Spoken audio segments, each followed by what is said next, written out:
So you're joining us now for the May 23rd edition of Recordando, the virtual poetry program that includes the voices and wonderful meandering thought processes of writers and poets. And we do take time to share poetry, which is kind of the thrust of why we come together on a monthly basis. My name is Tammy Gomez, and I'm hosting and sitting here with folks who have great ideas. Already we're having a juicy conversation about our theme, which is Recordando mi curiosidad, remembering my my curiosity, and how curiosity works. Not in a way that like a psychologist would talk about memory or curiosity, but about just the curious things that we have to think about regarding curiosity. It's like examining curiosity itself as a mental process, or even probably a heart soul process as well, indulging our curiosity. So were you an adventurous child, Maureen, if you were having to be pulled out of the jaws of danger? I didn't actually, I wasn't that close enough to a snake's jaws, but apparently I was brought back to my parents saying, oh, she was playing next to a very large Kamudi, boa constrictor. Oh. Yeah, I was a curious child. I think I still am on some level. I wonder if any of us were the type of folks to take things apart, like a future engineer or scientist might have been that kind of kid that tinkers with electronics and takes them apart just to see the innards, how the different parts cohere and work together to be a clock or a watch or a radio or a printer or a computer. Or asking people why they are the way they are, and if taking them apart in a certain sense. Why did you do that? And how did you do that? Yeah, that's pretty important. That has been pretty important to me growing up in Texas, in terms of trying to come up with an explanation myself in order to help understand why somebody did or said something that impacted me, because they didn't always offer the explanation. But I wanted to be in a place not necessarily to forgive them, but to understand them. And if I understood why they were doing what they were doing, then maybe I could not feel any kind of compulsion to blame myself for, being on the receiving end. It's not my fault. It's not my fault. They are the way they are. I'm not taking it personally. It takes a while to get that. Did for me.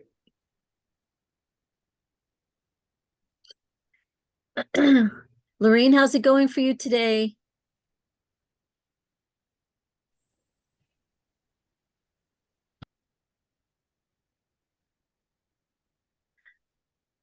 You unmuted and then muted again, so that's fine. Let's see, the chat should also be available if folks want to use Okay, that. here I am. Can you hear me? Yes, Yeah. loud and clear. Okay. Oh, I'm hanging in. I made the mistake of giving safe haven to a feral cat. And so I've had to temporarily move to other quarters while I clean up the mess that she gifted me with. Oh no. Is she tearing stuff up or just making natural Body mates. She moved in more than just herself. Oh. I'm sorry. I'm laughing, but I'm sorry. That's okay. Did you already have pets? I can't remember if you ever talked Oh, about. I'm actually allergic to cats, but I love cats. Oh, And like, um, she is a she would make I think she wants to be a house cat, but she doesn't know how to be. And when she goes into heat, she is very silent and she just wants to hide away from from the tomcats. So yeah, she was hiding away with me when the tomcats came looking for her and sitting ah, outside my door, sitting outside my window, calling for her. Why? yeah. She's not wanting to be a mother right now, and that's great that she knows she can seek help. Uh, Except that now I've been struggling for over a week in cleaning up everything, eliminating. Oh,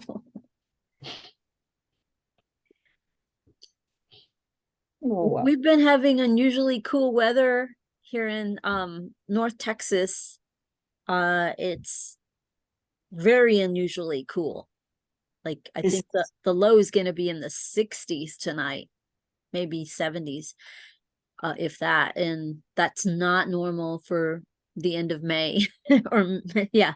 So I don't know what it's like for you over there, but it's been kind of a rainy time, rainy, humid, and now the humidity's evaporating, it seems, and leaving us with this cool night air. Well, good sleeping weather, but be forewarned that an El Nino event is beginning to form. For next year? Nope, Oh, they're saying in August it's going to begin. hmm.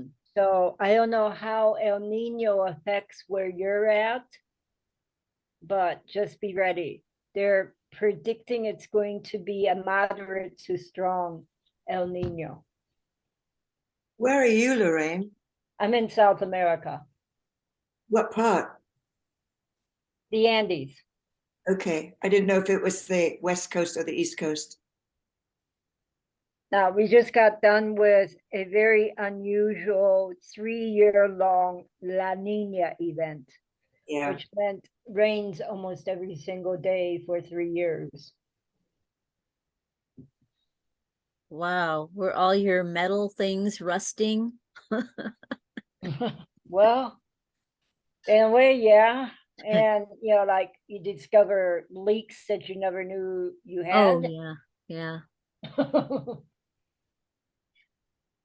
I So, was in Nepal for 3 months, and in 3 months' time, my umbrella started to rust. In 3 months' time, I was there during the monsoon season, and I wasn't always using it, but it rusted just being exposed to the moist air through the hotel windows.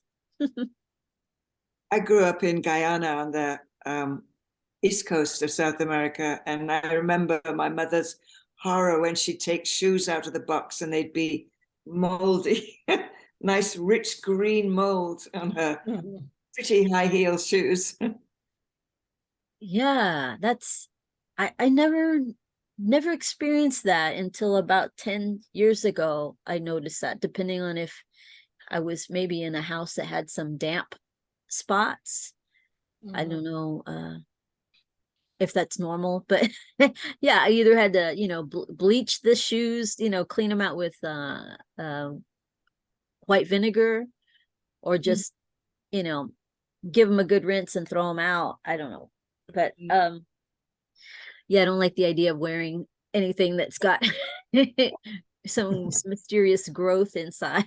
I don't want to put my toes up against that stuff. Oh my gosh, how do we get on this topic? Weather. Rather. Um, well, I'm gonna start a reading here. I decided I wanted to share some meandering reflections from the time when I started riding the city bus again about a year and a half ago.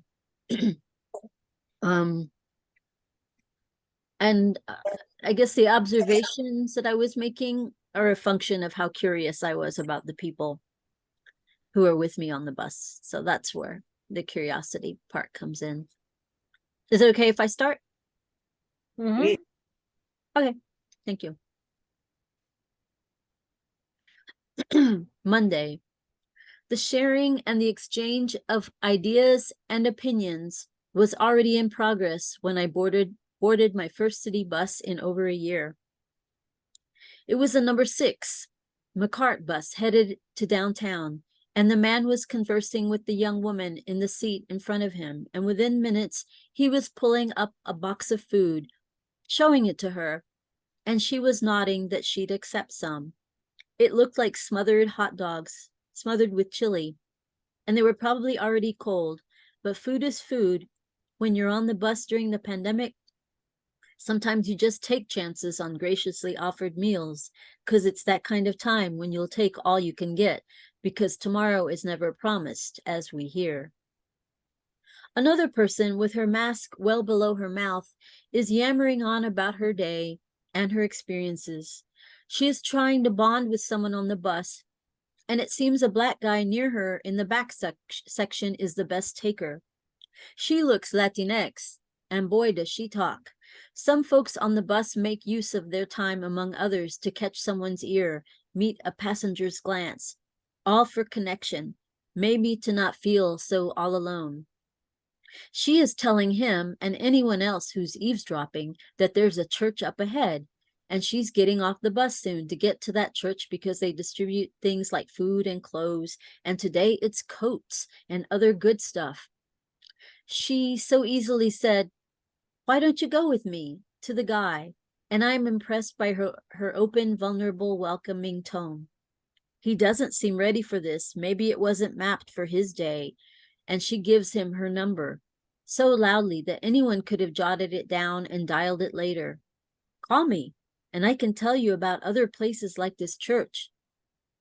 When she's pulled the cord for the bus to stop to let her off, she's grabbing her bag and sharing final words when all of a sudden he's right behind her, and he's taken the bait and is allowing her to show him some kindness.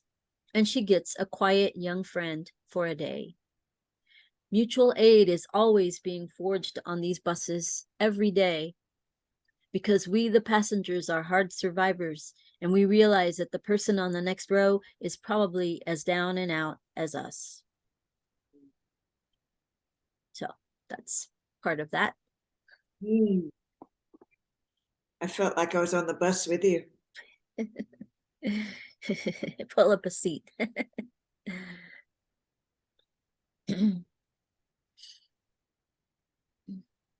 Would anyone else like to read now?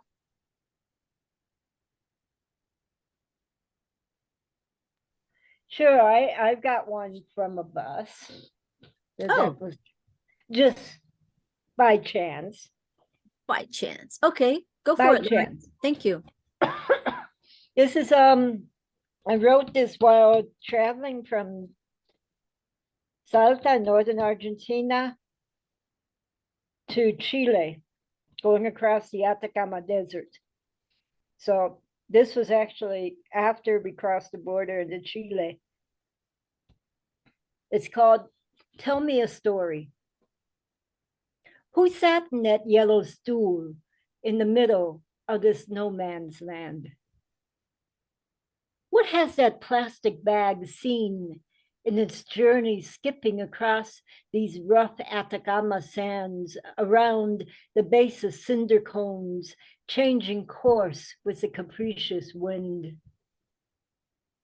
Where has the owner of that blue tennis shoe on the lonesome highway wandered off to?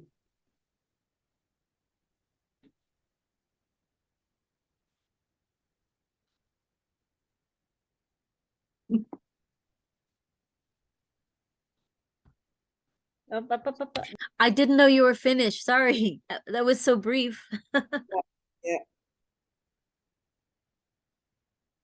I love those questions. I've been reading about trash, and Jeffrey loaned me a book called Cast Offs, I think by Naomi Shihab Nye, all about trash.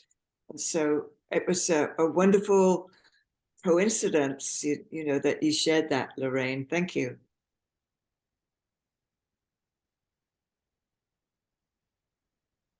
I think I spelled that right. Yeah.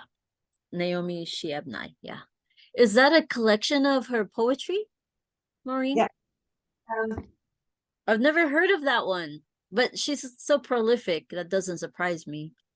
But your friend there has Oh. almost every book you could possibly imagine. Jeffrey, he loaned it to me. You can see all my post-its here. It's wonderful. It really is. It has pages of trash talk.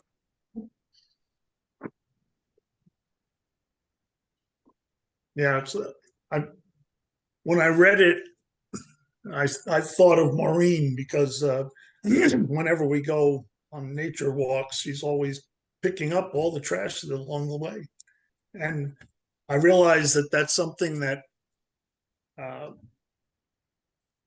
that I've actually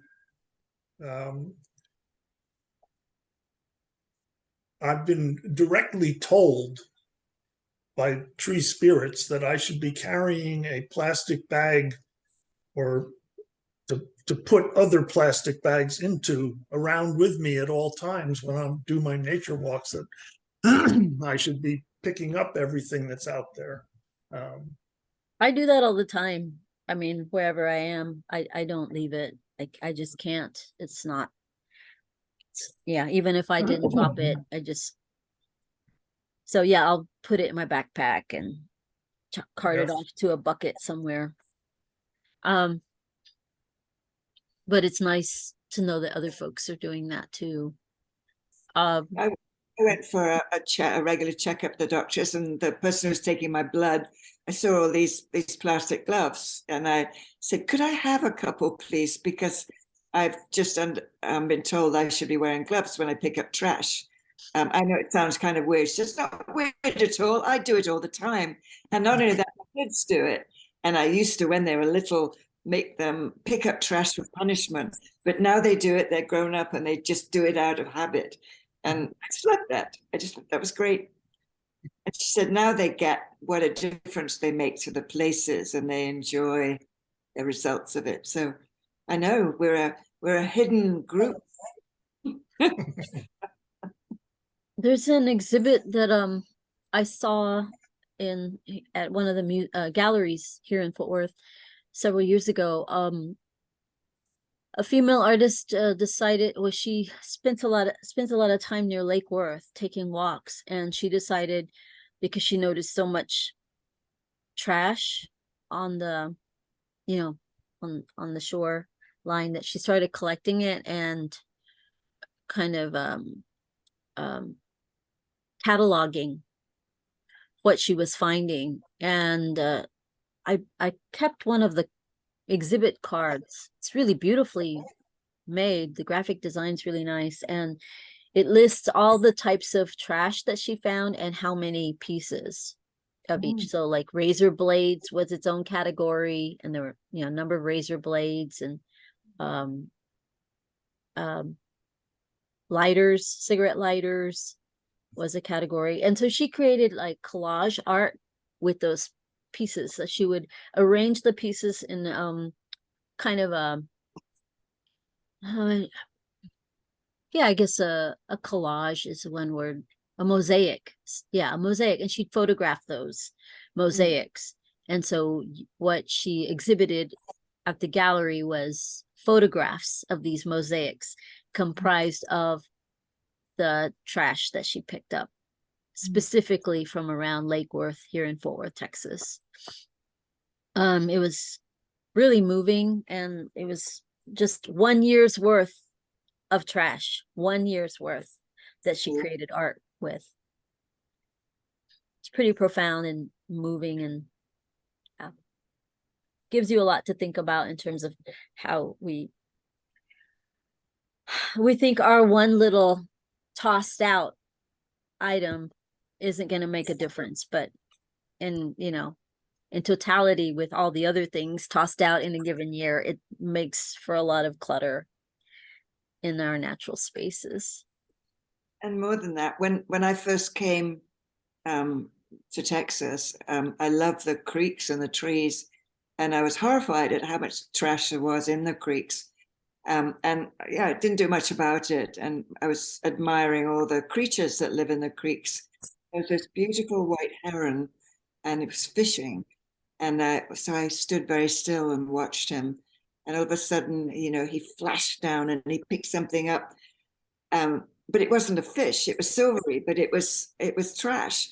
And I'm going, no, no, don't swallow that. But it was too late, and he swallowed it. And I thought, I thought I can't let that happen. So I started gathering the trash and bundling it. And a friend of mine said, it looks like a bouquet. So I made bouquets. Took a walk and just like a block, and became this kind of wacky old lady in the neighborhood, lying on the banks of the creek pulling trash out. And I decided to post the pictures on Instagram at my daughter's suggestion. And all of a sudden, people from different parts of the world were going, yes, we're collecting trash too, in the Seychelles and in the Caribbean and in the Mediterranean. And all of a sudden, I felt like I belonged, you know, it was like we were, it was a great feeling. Well, those poor babes, they have no idea what they're swallowing. And then one day it's all too late, you know. Yeah. And their bellies full of undigestible rubbish. Yeah.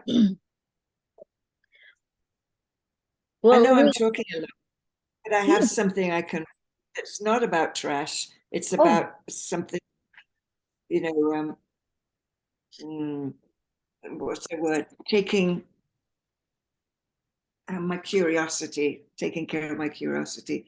And it's actually part of a paper that I wrote, but someone read it recently and it said, you should share this. So it's not poetry at all, because I haven't got that gift yet. So maybe you'll inspire me. Several years ago, standing in the caves of Fontegome in France, before the graceful animal images dancing on the walls, I felt as connected to the 17,000-year-old paintings as if I'd just watched them emerge in an art studio.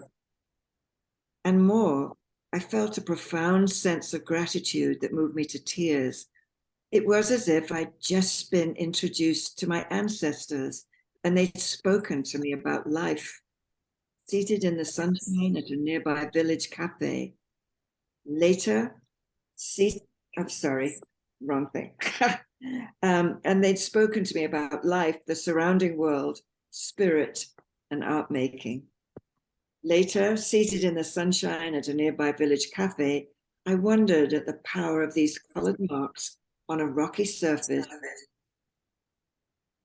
to connect me not only to the animals they represented, but also to the people who'd painted them.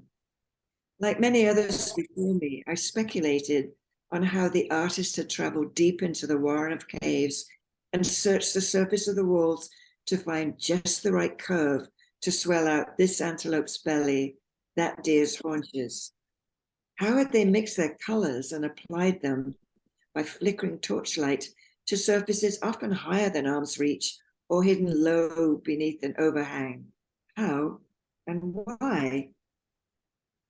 And all these millennia later, yet another small group of people of assorted nationalities and perhaps worldviews would not only agree that those colored splotches depicted animal forms, but would also respond to the life they represented and to the artist's appreciation for that life.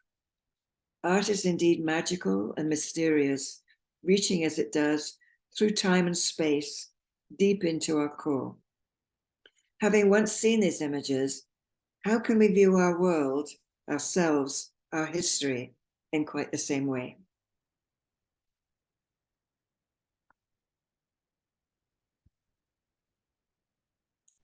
Not trash, but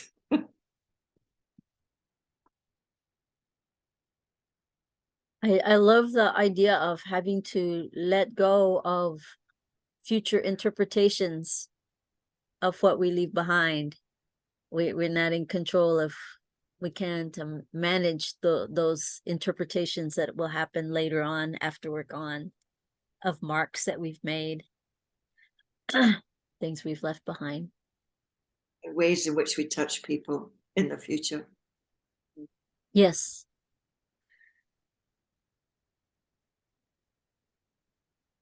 Well, that was lovely. Thank you. It always feels daring for me to do that, but it's a real compliment to how safe you make this place feel. Good. Good to hear that. Thank you. I have a new piece. I'll go ahead and, I'm like, why save it for later? I'll just share it now. It's questions, it's curiosities about films, movies I have liked watching. And I just kind of scribbled it out a few minutes before we started the meeting. And the title is Why I Watched That Movie a Second Time. So it's a topic that's come to mind here in the last 3 or 4 days. It's about when I choose to see things a second time rather than seeing something new that I haven't seen before. So here goes. Maybe you can relate to this experience. Why I watched that movie a second time. Will I get that horrible, pukey, anxious overwhelm again, like I did at the Angelica Theater in Dallas, watching Terrence Malick's Tree of Life? And if I do, oh, I dread this. During what scene or part of the film does that incredible angst kick in? Will it be the same scene for both viewings for me? I watched The Last Black Man in San Francisco, circa 2019, again on Tubi TV on Thursday, one half, and then last night, second half, so I could figure out where the storytelling falters for me and where in the film I started to doze off when I saw it the first time. Did I get drowsy because of the pacing of the film, or because it was a weeknight and I hadn't gotten in a nap first? And what is the feeling that left me so intrigued by the cinematography and lighting and the depiction of the city by the bay in a way that focused on the contemporary BIPOC experience there? Will I get that feeling back on second viewing? If I watch Mika Kaurismäki's film Three Wise Men around the holidays, will I possibly enjoy it even more the second time? Or can I go ahead and let myself watch it sometime this summer? Will the story suffer if it's hot outside and not near Christmas when I'm watching it? Can I possibly rave about how much I loved the Oscar-winning Danish film Another Round to my non-drinking friends? Would that be obnoxious? If I watch it a second time, will it be just as robust a script and just as emotionally moving for me, especially that last scene? Was I drinking when I watched it the first time?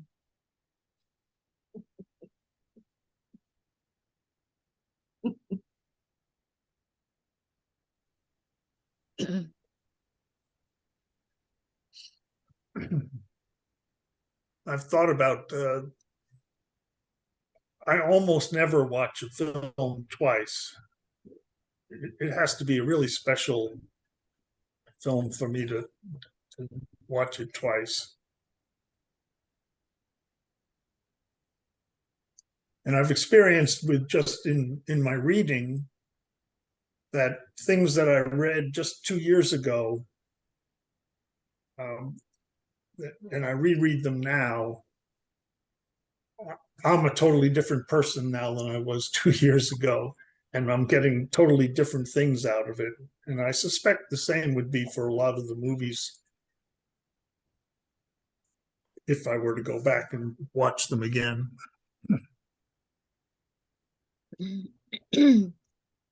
Yeah, I highly recommend that film, The Last Black Man in San Francisco. it touches on gentrification. It touches on people's feeling for home and about home. What is home? And there's a beautiful friendship at the heart of the film that's really, it's depicted in a beautiful way that I enjoyed watching a second time. It's really beautiful to look at, and it's not like the typical San Francisco film. It shows it in a different perspective that I think is kind of instructive. And it's funny, the film won a lot of awards for the directing and the acting, and it ends up that it's the only feature film that director has made. Like usually after getting kudos and high regard, they get more funding for future projects, but not so in this case, because it was a very personal project. I guess. I don't know. I'm still guessing about that now. But anyway, it's on Tubi TV, which you don't have to have, you don't have to pay for streaming movies on that channel. Which channel is that? Would you repeat that, please? TUPR TV, Tubi 2. Yeah, that's the website, Maureen. And they have dozens and dozens of TV shows and movies. They feature some advertising, like commercials, but it's not very intrusive. And yeah, so I put up with that. You have to put up with some paid advertisements, but I use those times to go get water or run to the restroom. So, and they have a lot of categories like foreign film, or if you like old retro what do you call them, vintage movies, black and white movies. They're categorized, so it's easy to find what you're interested in. Award-winning films also. So it's a go-to for me when I don't want to pay for streaming services. I just gave that company free advertising. That's right. And You should send them a bill. Yeah, Recordando poetry series sponsored by Tubi TV. No, Recordando.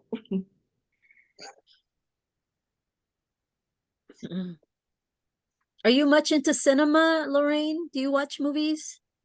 I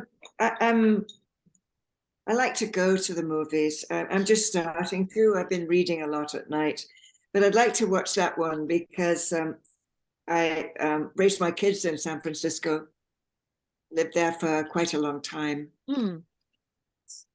And I know and I did a lot of outreach work. So it wasn't just the San Francisco Golden Gate Bridge that I know. So yeah, yeah. All the tourist sites.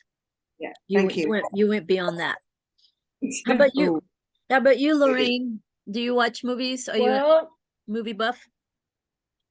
I am a movie buff, except that in the part of town where I stay, there's no longer any movie theaters.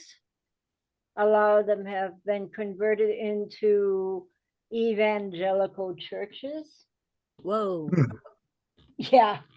And so, to go to a movie theater, it's a bit of a ride out to get to one. So whatever I can check out on the internet or find in a local video shop. Are you watching DVDs or VHS? DVDs. DVDs. Okay. Yes, video shop. You can get a movie for like $1.50 at the video shops. Wow. So they still have that service. Of course they do. I'm glad. I mean, not everybody's like the US. Good. Thank goodness. Well, I'm just thinking of a bunch of millennials that would be laughing at this conversation because they can't even imagine having the real material digitized, device. Well, you know, like you always then have it in your home library, and you can get back and watch whatever. What was the last one that I watched? It was a repeat of something. But you know, like in the past year, I've seen like, what is that called? King Richard King Richard, yeah. Oh, was that the one with about the Will Smith about the tennis players? Yeah, yeah. Venus and the sister, Serena.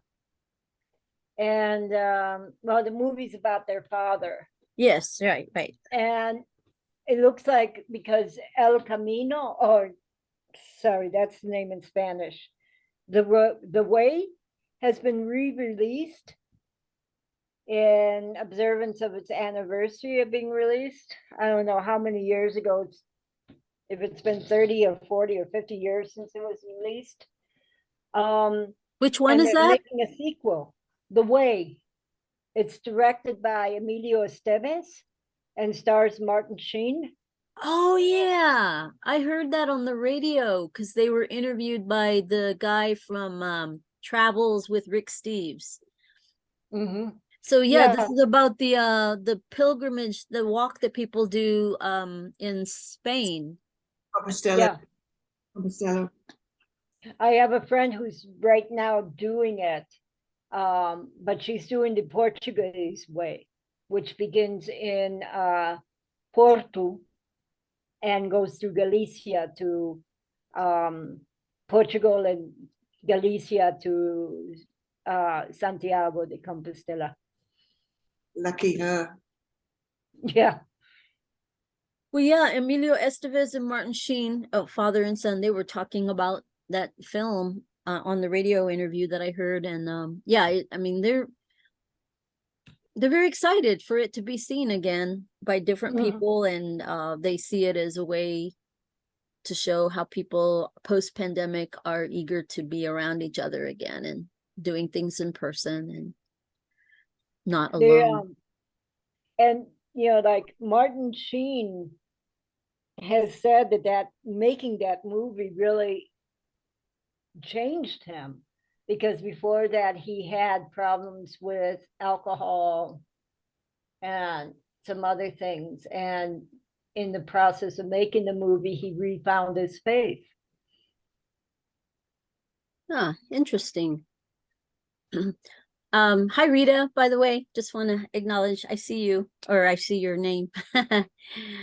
Hey. It's funny you're talking about that. I'm hearing, I have the book with, he talks about that, his trajectory. Both of them, Emilio Estevez and Martin Sheen, have a book together. It's a memoir. Mm-hmm. Oh, And they do you talk know how about much that. that excites me so much? Because okay, here I am as host, you know, kind of like, you know, like you've entered my home, and we're already having this conversation. We're in the middle of it, and I'm like, oh, Rita's not gonna maybe understand what we're talking about, and how do we get her welcomed in? I hope it's not off-putting that we're in the middle of a conversation that she's like, what are they talking about? And then you totally are with it because you're knowledgeable. Oh my gosh. Like, that's so amazing. You have the book. Okay, cool. So The you're, audio version, and they narrate it, so it's even better. wow. Wow. So the film is gonna be playing in movie theaters, I guess, on a specific date or for a limited time. It was done in 2010.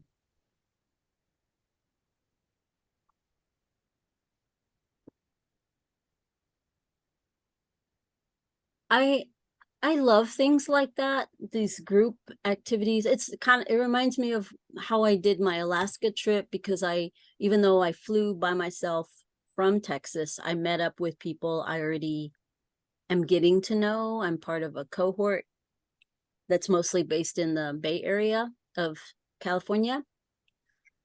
So once I was in Alaska with these people, I already had like a family, a community to walk around with and to check, you know, we were checking on each other. Are you cold? Are you hungry? I have an apple, you know, you want to share it?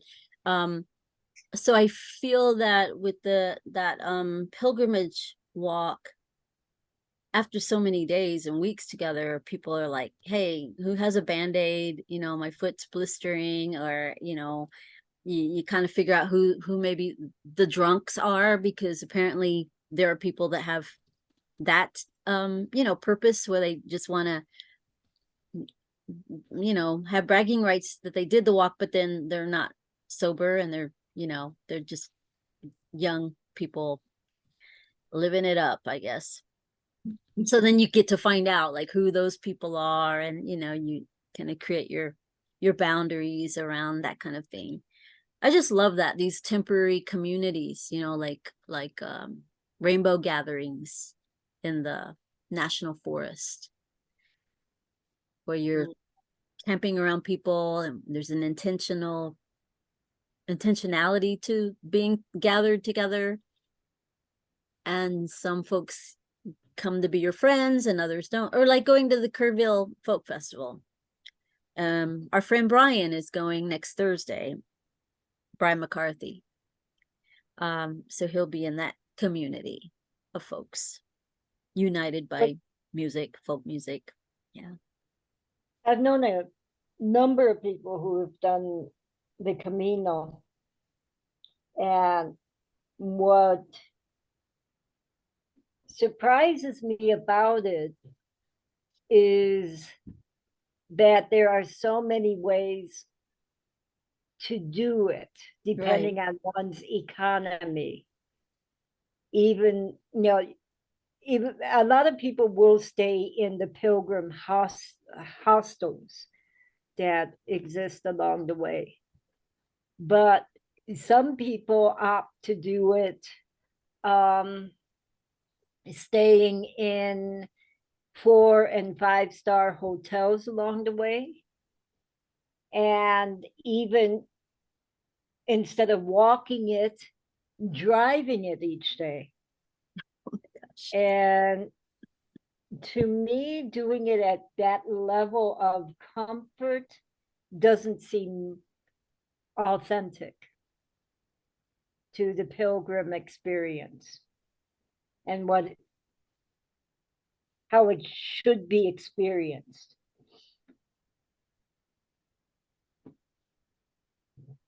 Yeah, I think those folks might be missing out, but it's up to them to learn that or figure that out eventually. If, you know, like, oh, I could have had a deeper experience. Not to sound cynical, they probably stop often and take selfies.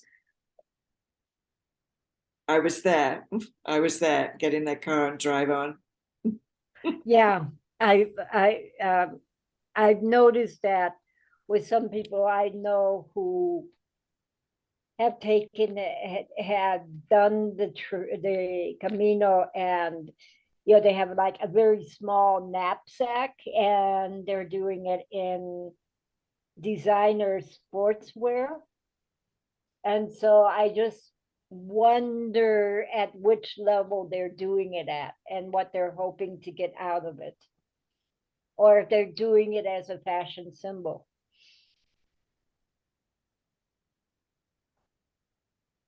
Yeah, that might be a bit distracting for me if I was along, and I wouldn't want to fixate on those people too much. I think it would take away from my own chosen experience. Hi, Richard. Welcome. I'm having French fries in Los Angeles. Oh, lucky you. Look at all that sunshine behind you. Huge window, too. It's funny that it looks like sunshine on the video, but it's quite overcast. Is it It's just- overcast? It's Okay. bright haze. It's bright. Well, enjoy your fries. There's a burger too. Oh, okay. I just wanted to join, but I hadn't eaten. I had to come home and get some food because my friends aren't here. Mhm.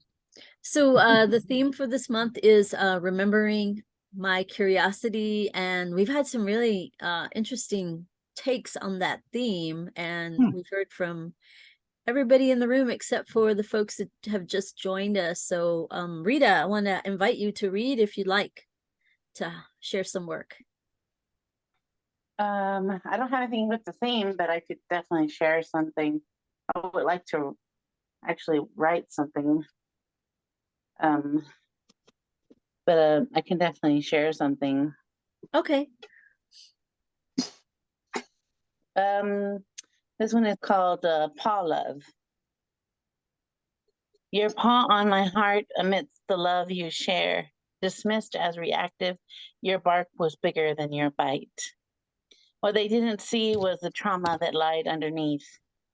With love as the antithesis to trauma, I enveloped you with my heart. In turn, you too chose me, perhaps more than I you. Something you must have known that I was blind to see. Temporary was meant to be your stay in my home, but it was a lie I didn't realize. Until they said you'd be taken to a rescue, and while I wanted the best for you, my heart broke in pieces. Eyes misty at the thought you'd leave me, I begged for you to stay. Then you became mine forever in my home and in my heart.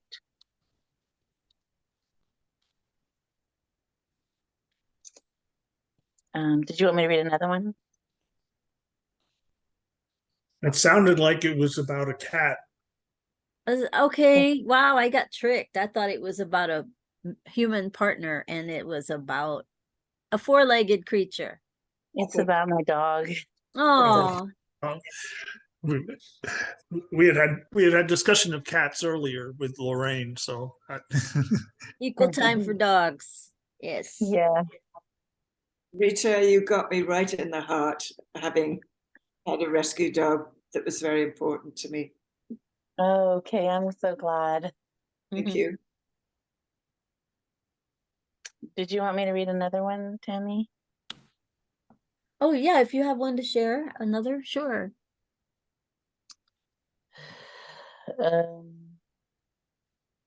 This one's called Been Different.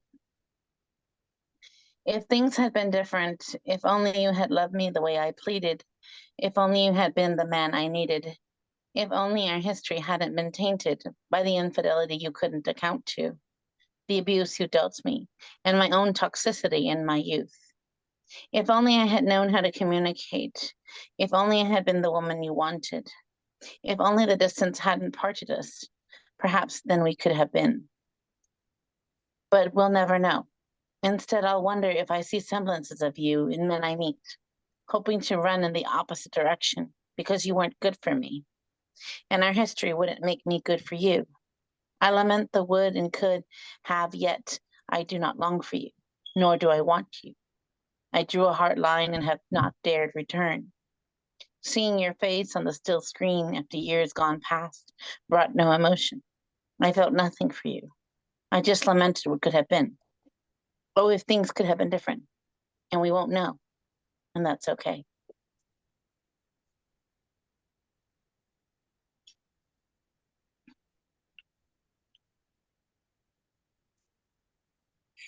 There's some questioning in that. I feel that there's some curiosity in that.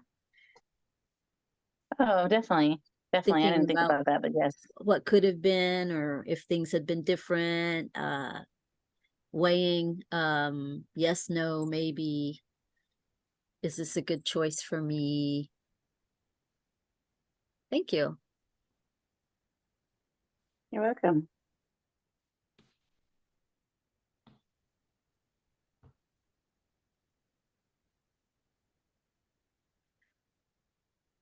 Sorry think, that I joined so late. oh, that's okay. I think I'll read some more of my observational writings about the bus people. Yeah, I'm looking to see if I have anything. Go ahead. I'm listening. Yes. So this was Monday the 15th of who knows what month it was, but this was in 2021 when I first started writing the city bus using local transit again. And it was still kind of scary for me. Monday the 15th, number 6 bus. Christian girl on phone across from nervous, racked, wiry woman who can't sit still. Her chin-length hair looks wet and is pulled tightly back in a ponytail. She is fussing with her packages and baggage. She is very monkey mind and chatty, as if it doesn't matter if anyone is listening or not. She's still going to talk. Apparently, she has just bought some hair color because she insists on ripping open the box and pulling out its contents, and she drops the instruction booklet on the floor in the aisle, and a Mexican dude who just recently boarded takes the opportunity to connect with her by scooping it up and handing it to her. She hardly acknowledges him, choosing to direct her comments to the Christian girl who's still talking on the phone, making pen marks on a sheet of lined notebook paper on which she's written numbers and words. Maybe she's hunting for a job or an apartment. This busy, nervous woman, though, she has all these things popping up in her hands. Before I know it, she's got a permanent marker and she's popping the cap off. And now she's got a novelty pillow with a big cross emblazoned on it. And she's quickly writing on it, I heart you and today's date, which she gets wrong. So she has to pull out her cell phone to confirm the correct date and then make the correction on the pillow with a big, ugly cross out. She cannot be still. I can only imagine what is churning inside her. Her agitation is discomfiting, but she's sitting in front of me, so it's hard to look away. Her mask is also down below her nose. But when I do look away, behind me, to the right, up a few stairs, is a guy hunched over, an older Latinx man who could pass for my father, and his stooped back makes it seem that he is ready to jump into a conversation or into someone's life with them. As soon as I turn around to see him, he smiles and leans a bit forward, and I cannot. His face is completely uncovered. I couldn't even tell if he had a mask around his neck or not. I try to hold my breath, to not inhale. I am sorry, not sorry, that I cannot lean towards him and share a brief comment or two with him. Okay. I think I had met. Why are you tapping your heart? Actually had a couple of similar experiences to what you were just talking about there. That's why. Okay. I think what I'm recalling about my curiosity about this. I think I had set out to write a month's worth of observational notes about behaviors on the city bus when I started feeling safe enough to ride the city bus again here in town. And so what I've been reading from, I think I've read twice now, from that Google Doc, is the beginning of that month. I think I stopped off after about a week. But it was very rich and I missed it so much. I missed the encounters with strangers in that kind of setting, moving together on a bus and in a, close quarters. I'd miss that a lot. It was very fascinating to be around all these people, these strangers and their ways. And so, yeah, that was indulging my curiosity about folks around me. I love your eye for detail. Thank you. Thank you. I try to vary the language, the words that I use to describe. I don't want it to come off like just, I don't know, too scientific or something, but I don't want to embellish either. I didn't need to embellish. I mean, just write down what I see. And some of these folks are quite the character. All of them breathing. That's what I noticed at first. Oh my God, everybody's breathing. I'm in a room full of people breathing. Oh, and we're all breathing the same air on this city bus, which is. Yeah. Which is what we've always done. We just didn't notice it so much. I did when I was around people who coughed in the before times. I was leery of people who coughed and sneezed a lot on buses and planes and trains before COVID. I just don't like being around sick people that might make me sick. especially if they're But if they're not not covering or using Kleenex. but it's nice to share. Sorry. Yeah, you're being ornery. It's much nicer to exchange breaths with the trees.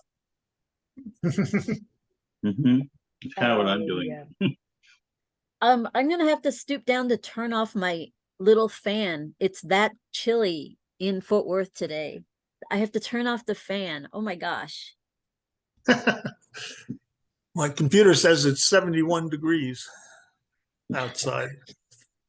I It's think I supposed to might be have that. to go for a walk or a bike ride after this. It's been very chilly here too, and unusually so. Los Angeles is usually pretty warm this time of year, Hmm. but I thought maybe I could introduce you all to where I'm sitting right now. Please.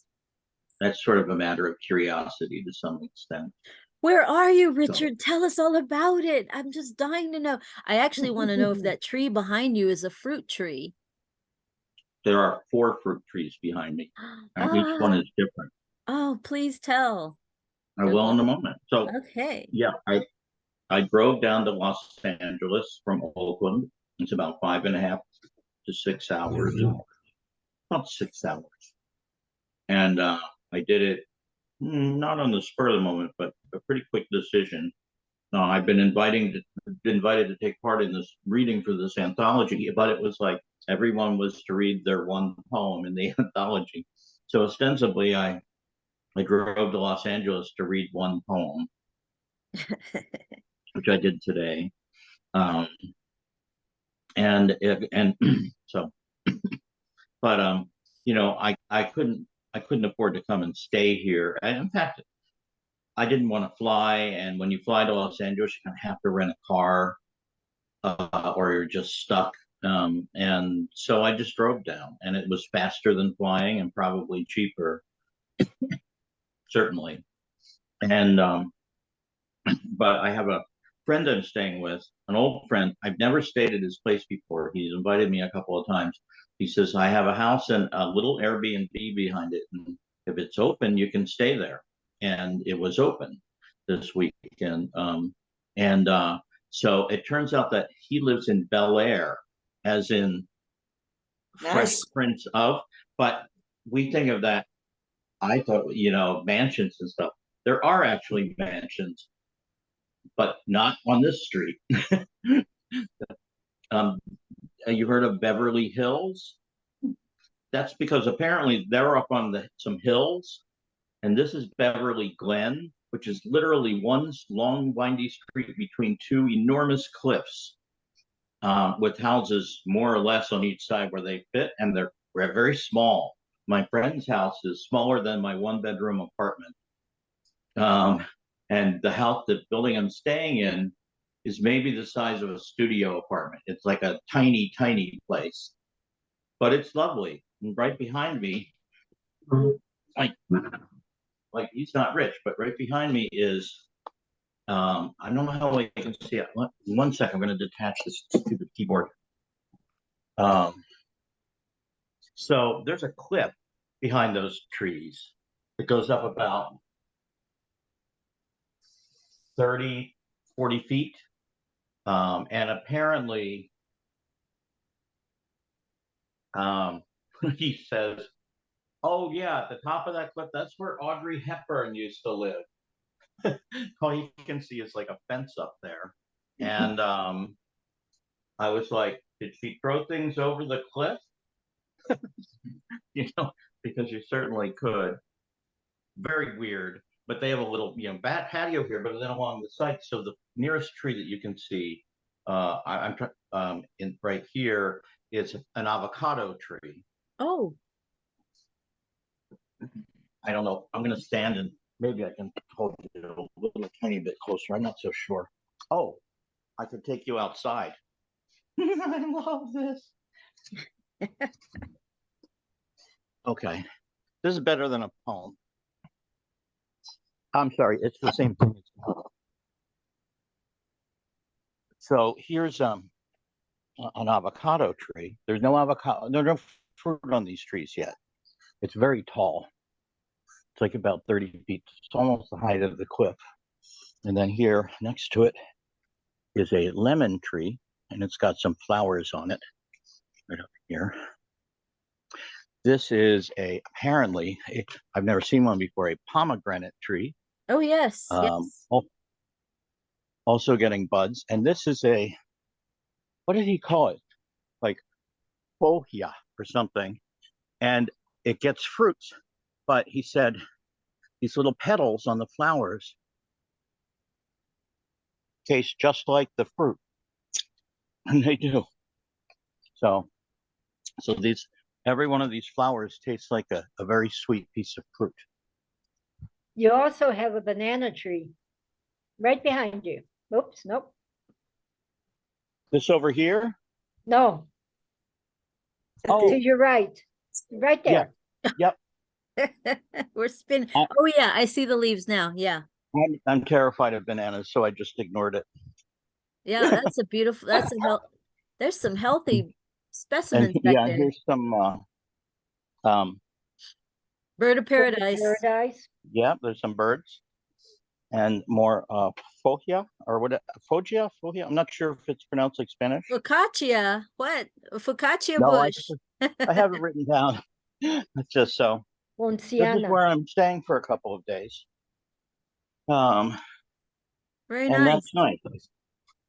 And today I was at this place Beyond Baroque, and which is like a really old poetry venue in Venice Beach. It sounds fancy, but Venice Beach used to be an artist enclave before it was a billionaires enclave. Oh, So, yeah. Yeah. And so Beyond Baroque's been there for many decades.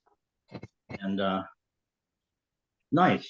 Someone got up a lot of the LA people have been there many times, and one guy got up and he said, I've been coming here for decades and still the same room, with the same crappy little room with the same crappy old seats, with the same air was in here the last time, and we all love it. And it's true. Sort of a theater-sized place to read at, though, with like some tiers of seats that are sort of on three sides, and a pretty big area in the front with a podium. Well, it makes a poet feel almost special. Almost. Thanks for the tour of the backyard. Seems like a good curiosity thing. Thanks for putting out the banana tree because I've been ignoring it.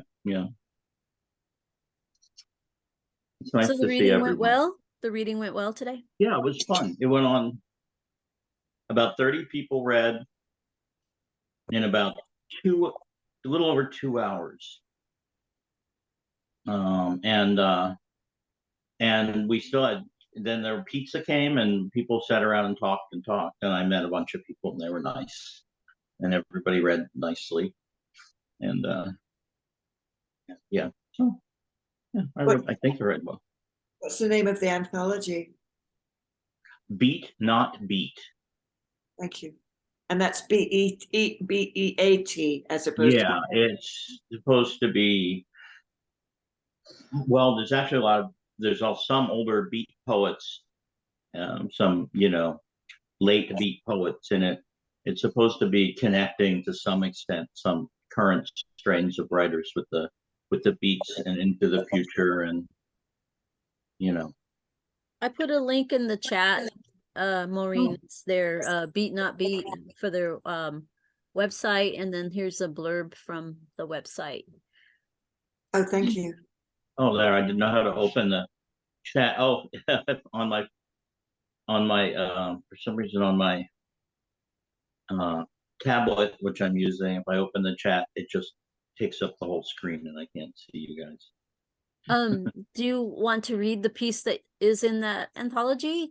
Is I that think I've read it to you guys before, haven't I? Yeah, it's a piece called 3 Minutes.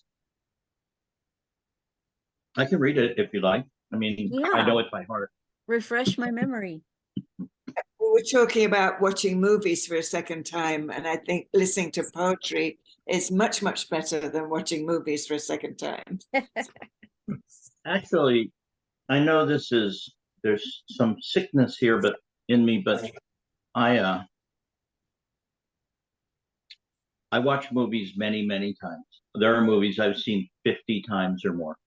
Oh, my I watch movies like people listen to record albums. I've probably seen the movie Network 50, 60 times. good And Lord. I've never seen it once, so I need to see it at least once. And I'm still mad as hell. And I'm not going to take it anymore. Everybody knows that line from it. Yes, yeah. I'm a Well, human being. God damn it. My life has value. On the 6 o'clock not too news. not too long after it came out, I was living with two people who were absolutely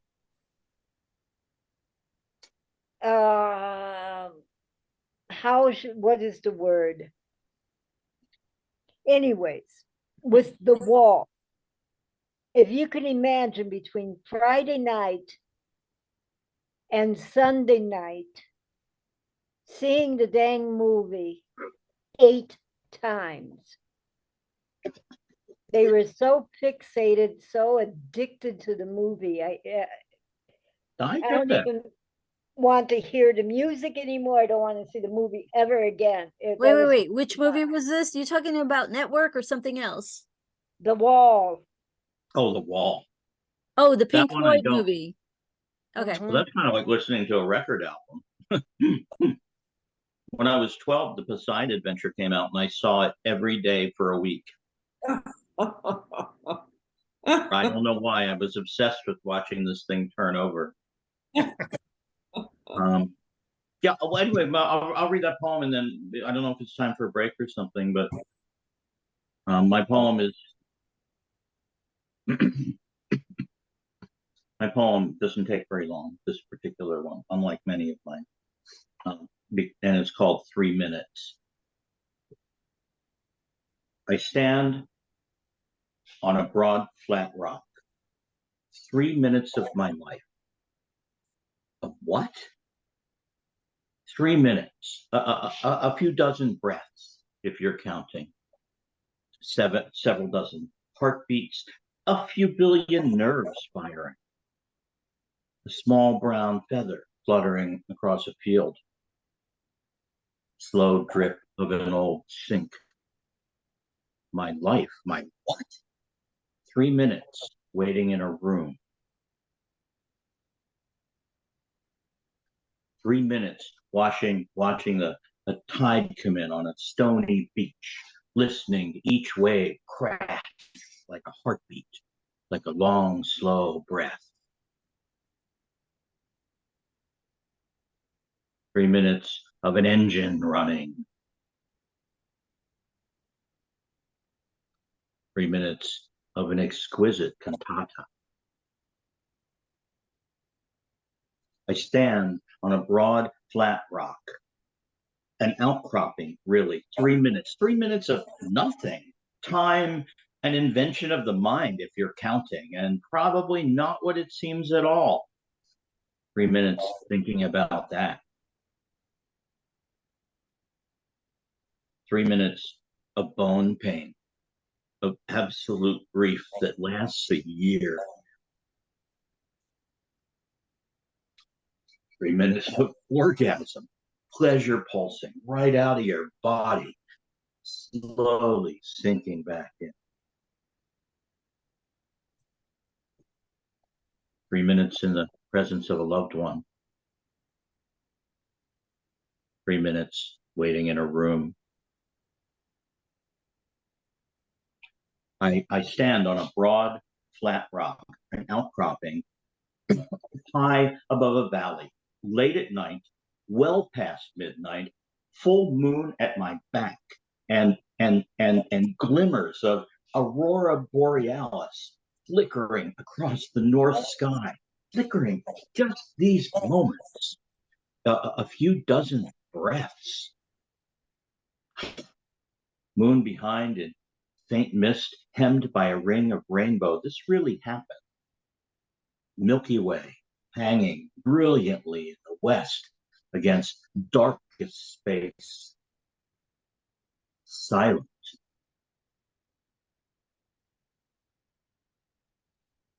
And the stars shift imperceptibly. I mean the earth, if you're counting.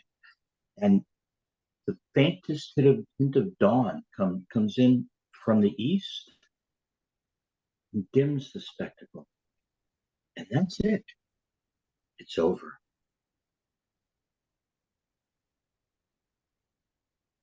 And I went over. That's designed to take exactly 3 minutes. And it went 3:12, and I accidentally hit reset. I turned my timer on. Now today at Beyond Baroque, which is a very quiet room, it's a very good place to read. I don't ever tell people I'm doing this, but I hit start on the stopwatch and I put the phone down on the podium and I don't look at it. I'm obviously reciting. And the idea was at the end, I pick it up and it says 3 minutes. So they can see that I've just read for 3 minutes without looking. It's a brag, I suppose, but it's about sort of the meaning of the poem. And I get halfway through the first stanza where I'm talking about the waves coming in on a beach and it starts to vibrate on the podium. And I'm like, it took me so aback. I'm like, I've rehearsed this so many times and the phone has never vibrated. I'd forgotten to turn it on silent and somebody was calling me. First call in like 3 days. Oh, it's too bad it didn't coincide with the orgasm line. That's the thing. Afterwards, I was taken back and I shoved the phone in my pocket and I didn't show them the time or anything. But afterwards, people were saying, a bunch of people were saying how much they liked it. And how did I make that really cool noise come out of my phone right when I was talking about the sand on the beach and the engine and how they thought it was on purpose. So Great. Serendipity wins the day. I guess that's what I have for you. I'll have to get the anthology. Yep.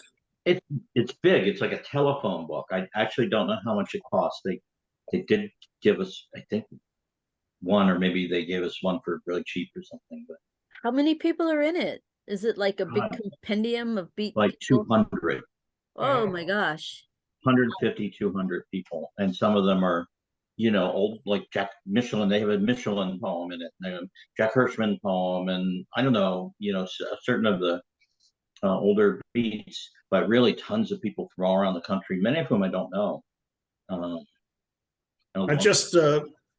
I may have read about this anthology because I went out and bought Pieces of a Song by Diane DePrima. Oh, who was one of the beats. Mm-hmm. And I put it over in my. That's so funny. I don't know if there's a DePrima, and I actually don't have the anthology with me. I mean, I have it in Oakland, and I just didn't want to bring a big, thick book. Mm-hmm. And I know my poem by heart, and there are copies there today. So,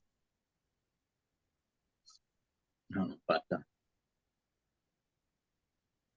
oh my God, it's so nice to leave town for a minute. Jesus. Mm-hmm. Yes. And it looks different there. I'm sure the air quality is different. I haven't breathed in 3 days. Now you're really making me miss LA with that remark.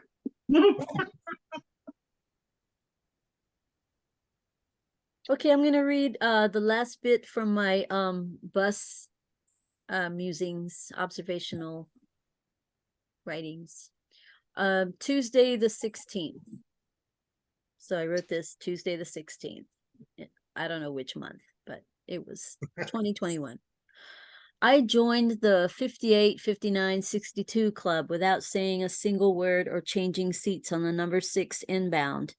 to downtown Fort Worth this morning. On a bus, sometimes it can be almost magical the way that a community organically assembles itself for the brief period of time that a consenting cluster of folks decides to lean in and contribute to a round of conversant reverie.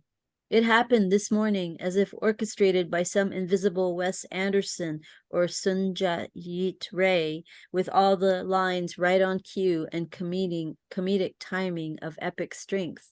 So naturally funny, these guys, all Black men arriving from different points and destined for unknown locations via this bus route, just jumping in with trust and humor and dancing light in their eyes, above their masks, of course. And we all happened to be in the same age range, and they were, I'm 58, I'm 59, I'm going to be 62. So I was in that club too. February 7th, 2022, on the number 6, heading home after 6 p.m. I see a cowboy astride his steed, dressed entirely in black, from his 10-gallon hat to his black jeans and jacket. His white ride was either a hybrid or a road bike, heading due north on 8th Avenue, close to the White Rhino, which is not an actual animal either. So this guy dressed head to toe in black cowboy uniform, riding a bicycle. And actually earlier this year, I saw a cowboy on a horse, a real horse, scrolling through his cell phone on horseback. I'm like, where else do you see this? But good old Fort Worth. Yeah, right.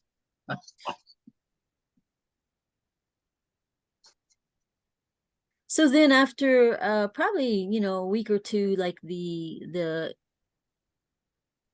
intrigue, the surprise wore off. I wasn't observing folks too much anymore. It was like, okay, here we are. We're all weird. I know it. People act funny on buses. I know it. And I stopped taking notes. Oh, I'm sorry. But on to the next thing that strikes my curiosity, and that could be, well, I read that piece earlier about why I choose to see movies for a second time, and what I'm thinking about when I'm deciding if I'm going to see a movie for a second time. But yeah, our curiosities change. The thing that makes us curious loses its luster, or becomes normalized, or kind of like everyday routine subject matter. So then it doesn't wear thin. It's not as exciting. It doesn't pique our curiosity as much. And that's an interesting thing to think about, I think, because it's like your fixations change. It's like having a crush on somebody and then you don't have the crush anymore, like how that fades over time. And they may have nothing to do with it. They may have never even spoken to you, but something changed, like a switch went off in your head or your heart. I'm very curious about such things. Yeah, for me, it's like the new curiosity elbows the old curiosity out of the way. Yeah, move over. Yeah, but I still watch The Exorcist at least once a year.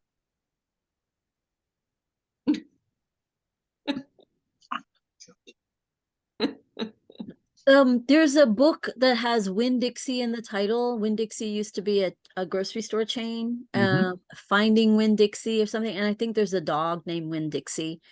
And so this was posted on Facebook yesterday, that the author herself posted this, that she was doing a book signing somewhere recently, and people were going up and asking for her autograph. She was granting that. And then a 9-year-old child was next in line. And so the author was very surprised to hear from this 9-year-old child that they had read the book like 38 times or something, and went on to reveal that they loved the book so much, and there were some characters in the book that started to feel like friends, and they loved the feeling. That 9-year-old revealed this. Loved the feeling of being connected to these characters in the book, that she kept reading the book over and over to keep having that feeling of not being alone so much. I know that feeling. You know, this is something I'm not sure I've ever told anybody. I mean, the first part is during sheltering, I wrote a novel. And this is not to say how good it is or how good it's not or whatever. I wrote what I wrote for 7 months, almost all the time. And it wasn't just first draft, it was revising and figuring it out and taking notes and researching and getting everything to fit together. And it was a wonder. It was a world that created itself in a little town, a fictional little town in Western Nevada. And I wrote it mostly like I suppose you said, what do you call it? Chronological order, like from the front to the back, even though I kind of knew what toward the end would happen, but I kept knowing what would happen next. So I kept writing. And I got to writing the last scene or two. And the next to last scene is the last scene where several of my favorite characters, and this book has a lot of characters, and I loved them. I fell in love with this little town, completely fictional. I mean, sometimes while I was writing it, I didn't know what month it was in the real world. It's not like I'd left my apartment anyway, but I was writing about June, and I would think it was June, and it was actually September. I would have no idea. And I was writing this last scene where the last, like the five characters, I think it is, are sitting in a diner and they're having a conversation sort of about what their lives have been like over this time and what they're going to do next. And I kind of leave it in mid-conversation, because the audience, the reader doesn't need to know. And there's a line or sentence or something that came out of me that where I sort of pulled back almost like a camera. I was like, we're leaving this conversation now, and we're leaving these people, and some of them will live a long time, and some will die sooner than they expect, and some, I don't know, something like that. But we don't get to see any more of their lives, and I started bawling. I was crying so hard, like complete grief sobbing, for quite some time, like a box of tissues crying, because I missed them. And I'd been living with them for months. Oh, Isn't that crazy? True.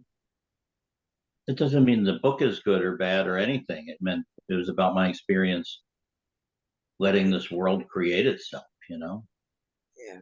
living with characters you created. I loved them. So the friendship that's at the core or the heart of that movie, The Last Black Man in San Francisco, which I watched for the second time last night. It's so moving, even if you're not really following the gentrification of San Francisco theme. That's there, and I mean, you have to follow it. That's there, but the core of it is the friendship. And when the movie was over, I missed those guys. Like, I wanted them to be friends for a long time, and I wanted to watch them be together. I felt sad that actually there may never be any kind of what do you call a sequel, because one of the main actors who played one of the good friends in that film is now being dropped by his agent and had some Marvel Comics movie role, because they're being Jonathan Majors, right? Yes, being accused of domestic violence. So his whole career is unraveling at this moment. So that's interesting too, because I'd read about that, but I didn't make the connection between that actor and his dramatic real life drama thing going on right now, and the fact that he was in the movie that I decided to rewatch yesterday. So there's that level to it as well, where I'm feeling mournful for not only the character, but also that actor who I may not get to see act very much because of And punitive. who knows yeah, yeah. I remember I couldn't watch Kevin Spacey movies anymore after all that shit hit the fan. There's even a couple of them that are amongst my favorite movies, like The Usual Suspect. Yeah, I boycotted Woody Allen. I don't know if you noticed, but I did. Mm-hmm.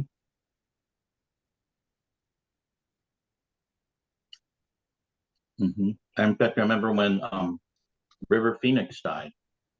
Weirdly enough, I'd been living at my aunt's at the time, and I don't know why, but I'd been renting, like going to the video store, like any VHS tapes, and renting River Phoenix movies all week. I'd had like a River Phoenix festival. And then all of a sudden he died, which was unbelievable. And I couldn't watch his movies after that. Mm-hmm. It just made me too sad.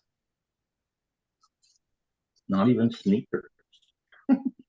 I watched the last film that he ever acted in. It was on Tubi TV, which I keep talking about tonight. Brought to you by Tubi TV. And I don't remember the title of the film, but River Phoenix plays a singer-songwriter, and maybe maybe he's in Nashville, and it's not a very sympathetic character, but it's his acting is really great. Mm-hmm. And it's the very last film that he did, very last film, and it's not well known. So look it up. It's worth a watch, I would say, because he also sings in it. Thank you for indulging your curiosity about curiosity with me tonight. Does anyone have a final parting poem? Lorraine, Rita, anyone else here on camera or not camera that wants to share? Sure, I've got one. Okay. If we want to get on another bus. Sure. Journeying our roads. What do travelers do during a bus ride from one destination to another? Some fall into conversations with a neighbor, exchanging tales. Others write in journals or write poems, the script jumping with each bump in their road. Some take the time to read, savoring their mother tongue so far from home. Another counts the stitches of rough wool yarn, wooden needles clicking, knitting something for this cold foreign clime. Some bite a sandwich or nibble from a bag of dried nuts and fruits. And others fall into the oblivion of jostled dreams until their new destination is reached.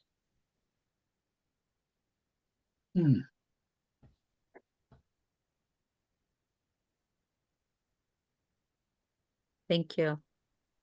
Yeah, thanks, Lorraine. The River Phoenix movie is called The Thing Called Love. Yeah, it's a nondescript title, but yes, that's it. 1993.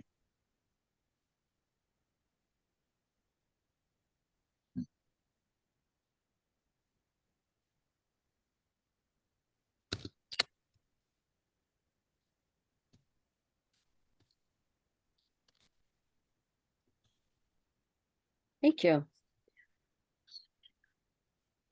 Anyone else here want to share? I can share another one if you want. Thank you. Thanks, Rita.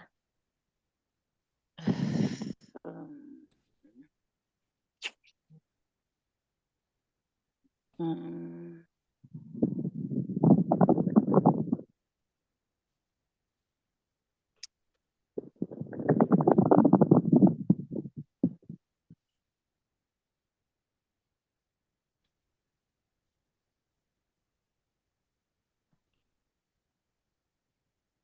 Okay, here's one. I actually wrote it thinking of a friend of mine, especially with all the racial injustices that were happening during the pandemic. Doesn't have a title.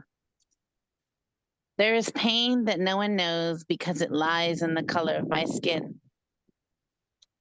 I don't even have to walk out the door to know it is there. It waits for me at every turn I make. I am different because I am not like them. For years, they beat us down, trying to make us die. But an uprising from our ancestors' blood to mine bludgeons for a reckoning. I will not die. My ancestors did not shed their blood for me to lie in wait. I will not die. They can hate me for what I stand for, but I will rise from the ground they tried to bury me into. I will not die. I will rise.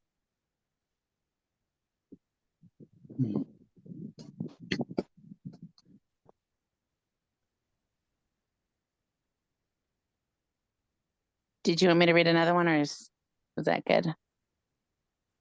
Well, when does this see? Jeffrey, do you have anything to add? Not really. I've recently gotten curious about the goddess Kali in Hindu mythology, and there's a lot of stuff going around in my head about Kali as the female energy of the universe.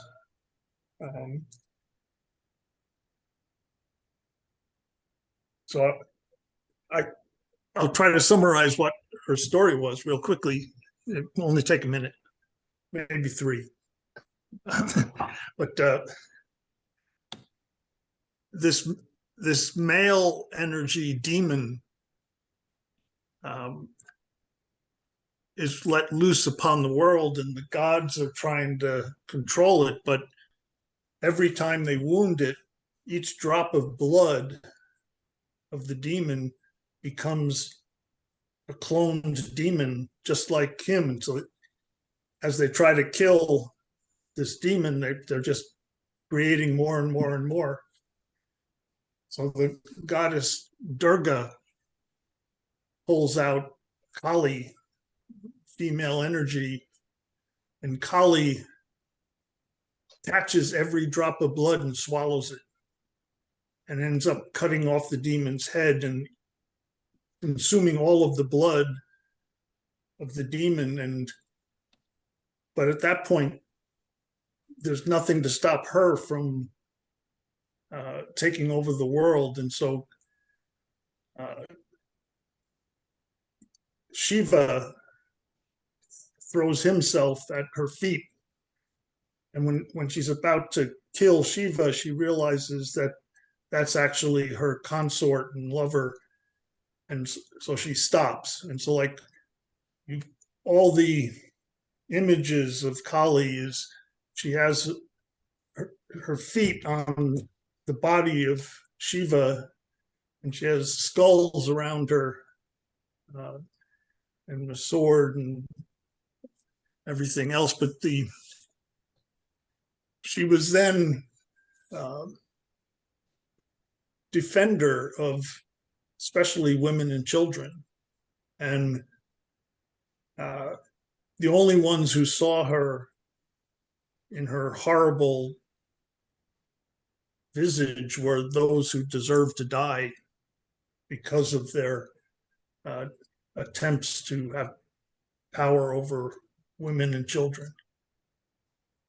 So I think there's something in there that's really attracting me. I'm going to buy myself a Kali statue for my little altar over here. So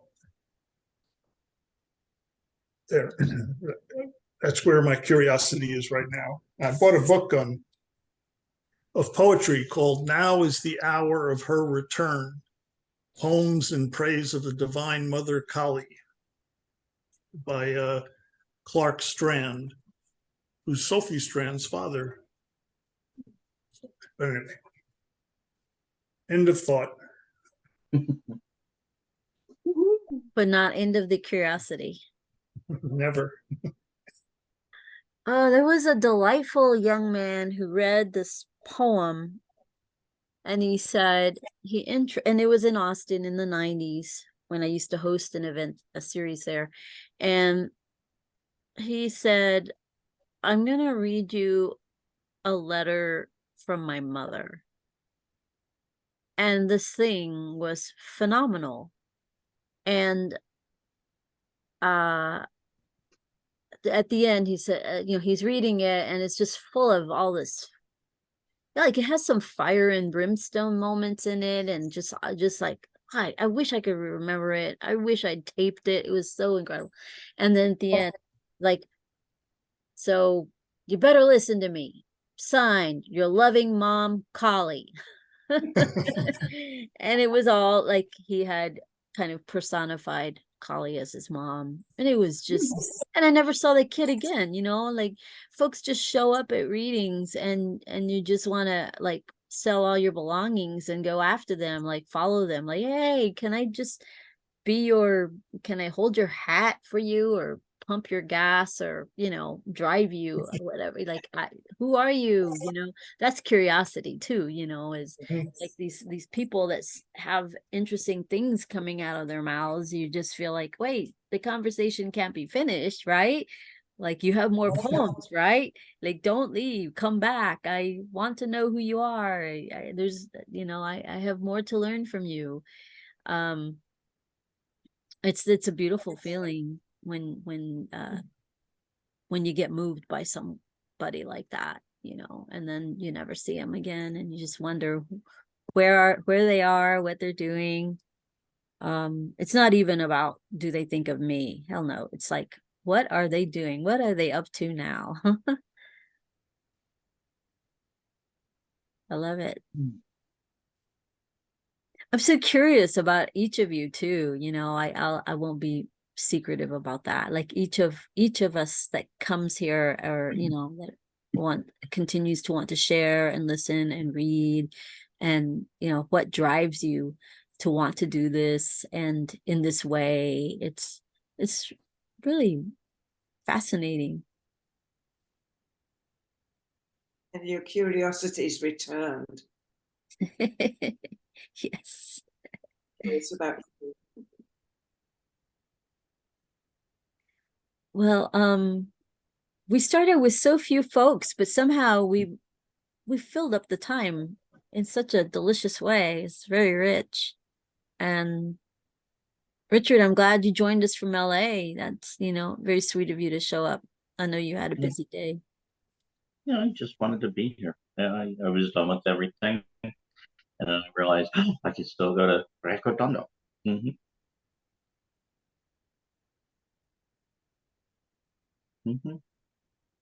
Tomorrow I meet my sister, who lives like a few hours south of here. And coincidentally, she lives down by San Diego. And it just turns out that she has to drive to Los Angeles tomorrow morning to register to volunteer to work at the US Open, I think. Doesn't matter. And we're not exactly alike. And she's driving up with her daughter, one of her daughters, my niece.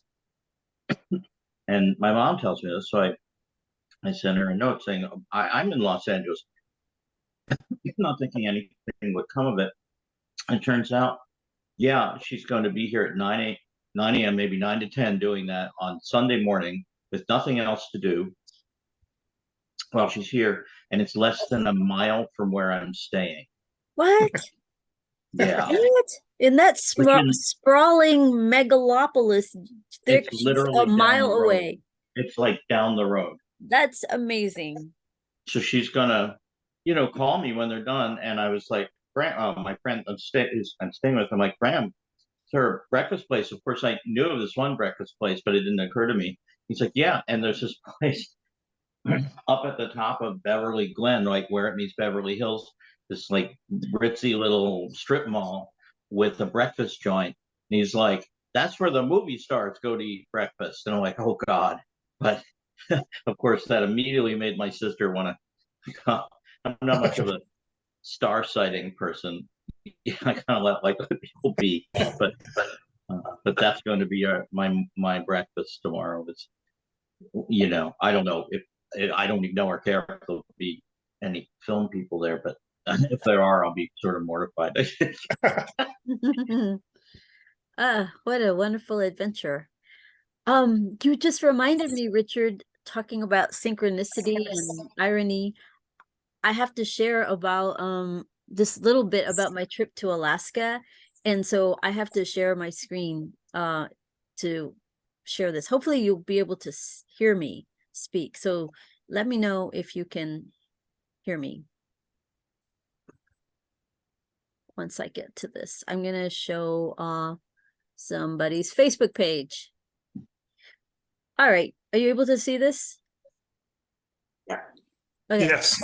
Okay. Well, this guy, Sean Lane, is somebody I grew up with. He lived on our street in Fort Worth, Texas, the same block. And Sean is on a cruise with his wife, Peggy, in Alaska right now, or a few days ago. He might have finished by now. Anyway, I asked him if he was going to go to Sitka, which is the place I was at a month ago. And lo and behold, these photos of his pop up because, yes, they had a stop at Sitka. And I'm scrolling and looking at these photos like, oh, yeah, I saw that. Oh, yeah, I remember seeing that. And then I see this photo right here. And I'm like, oh, my gosh, you took a photo of that house and you were standing there to take that photo. I was standing there just a month ago. Here's my photo. A month ago from the same spot. It's just incredible. And of course it's, overcast because it's cold. It was colder then than it is for him. See, it's bright. The same house. Oh my gosh. Why? And it's just, I just love it. Like, okay, so somehow that's important, or maybe it's not important. But the fact that out of all the people to be looking, on their timelines on Facebook, why did I look at his, and why, he just happened to pop up, and then I happened to have that photo. It's just, just the synchronicity of it all makes me want to say that there must be a reason why those two photos needed to be synced up, and I don't know. It's way beyond my capacity to figure out the why of it. Maybe it's just your theme for next month. What is it? Tammy has no capacity. Synchronicity. Synchronicity. Yeah, I mean, it's everywhere, all the time, everywhere. Okay, maybe that's your theme for next month's Recordando. Yeah, it could be. Yeah, so yeah, notice what you notice is a big thing in Buddhism, right? Notice what you notice. So I'm noticing, and y'all are too.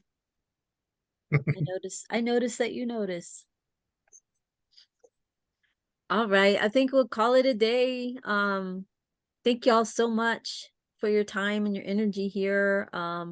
Everybody shared such wonderful and varied work. It's so nice to just not be alone doing this. Thank you, Tammy, for creating the space. Yes, thank you, Tammy. You're welcome. You're welcome. It's lovely and meaningful to me. And I got to go for a bike ride beforehand, so I feel like I got to enjoy this beautiful weather as well. All right, so everybody go and watch movies and read books and eat fruit and bananas and things and leaves that taste like fruit. Yes. I look forward to seeing you at Second Sunday. Oh, Rita, thank you. Yeah, it's always a pleasure to see you. Some of us are seeing each other in person every month. Jeffrey, Rita, and I have been in the same space now that I'm hosting the in-person readings. I just want to give a quick mention that some of us have talked about, us in this space talked about maybe meeting in person someday for an adventure, and maybe meeting at a halfway point. Well, my friend in New Mexico love that idea. When I mentioned it to her, she has a big space in northern New Mexico in oh, now I'm blanking on the name of it. It's above Abiquiu, and Tierra Maria, not too far That's the south place of that's near, Colorado. is that the place that's near Madrid? It's further north. It's much further. It's yeah, it's I mm, couldn't remember. north of Santa Fe. It's even north of Santa Fe and Taos. But anyway, we can revisit that or put that in, let that kick around in your mind and manifest some magic and some resources. So maybe we could do that. Oh, and of course, she said this. Her name is Mary. Mary said we could do readings there. She could set that up. So anyway, just manifesting some energy. I've driven there before, not to that exact town, but I've driven to Abiquiu and Taos and Santa Fe. So from here, it's doable. It's doable. Yeah, it is. It's a Yeah. little less doable from. You get a lot of mountains. You get a lot of mountains in the way. Yeah, a lot. Of course, Lorraine has a lot further to come. Yeah, you have to choose a destination a little bit further south.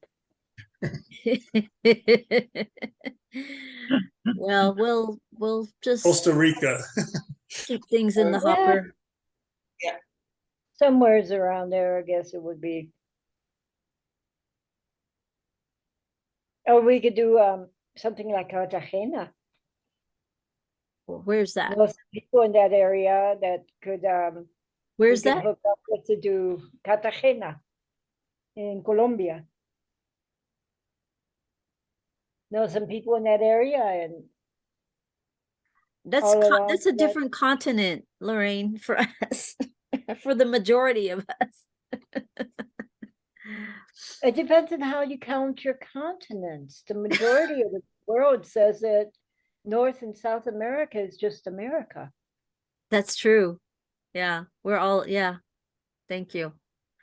I don't We say could it. all pile in my 2006 Matrix and hope we get past Mexico at least before it blows. Well, that's why I said Costa Rica, because it's like, in the connection between. Well, Thank you, folks. all for your voices, and until next time, eh? Hey, yes. Have a great night.